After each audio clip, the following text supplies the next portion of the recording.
Welcome back to your law buddy. आज हम शुरुआत करने वाले हैं directive principles of the state policy यानी कि पार्ट 4 ऑफ द कॉन्स्टिट्यूशन। आज हम समझेंगे आर्टिकल 36 और 37 जहां से पता चलता है डीपीएसपीज का स्कोप और उनकी इंपॉर्टेंस गवर्नेंस में। तो चलिए शुरू करते हैं।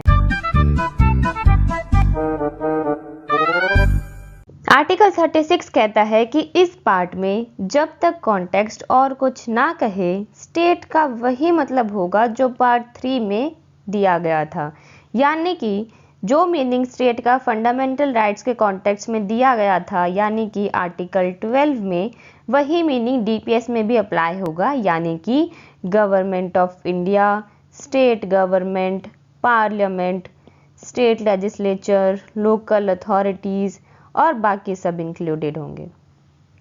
आर्टिकल 37 कहता है कि इस पार्ट में दिए गए प्रिंसिपल्स किसी भी कोर्ट के द्वारा इन्फोर्सेबल नहीं होंगे, लेकिन ये देश के गवर्नेंस के लिए फंडामेंटल हैं और स्टेट की ये ड्यूटी होगी कि वो इन प्रिंसिपल्स को लॉ बनाते समय ध्यान रखें।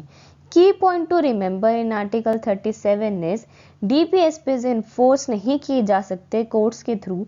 आप उनको लेकर सुप्रीम कोर्ट नहीं जा सकते जैसे कि फंडामेंटल राइट्स के केस में जाते हैं। इनका इम्पोर्टेंस कम नहीं है, ये पॉलिसी डायरेक्शंस है जो देश की सरकार को गाइड करती हैं लॉ मेकिंग और पॉलिसीज बनाते वक्त। कॉन्स्टिट्यूशन एक्सपेक्ट करता है कि स्टेट एक्टिवली इन प्रिंसिपल्स को फॉलो करे जब भी वो नए कानून बनाए। फॉर एग्जाम्पल, अगर कोई लॉ बन रहा है फूड सिक्योरिटी के ऊपर तो स्टेट को आर्टिकल 47 जो कि बात करता है न्यूट्रिशन एंड पब्लिक हेल्थ को ध्यान में रखना चाहिए। तो ये थे आर्टिकल 36 और 37। अगली वीडियोस में हम देखेंगे स्पेसिफिक डीपीएसपीज जैसे कि इक्वल पे, हेल्थ, एजुकेशन और एनवायरनमेंट के राइट्स। तब तक के लिए लॉ को समझना है तो योर लॉ बडी को सब्सक्राइब करना मत भूलना। Thank you.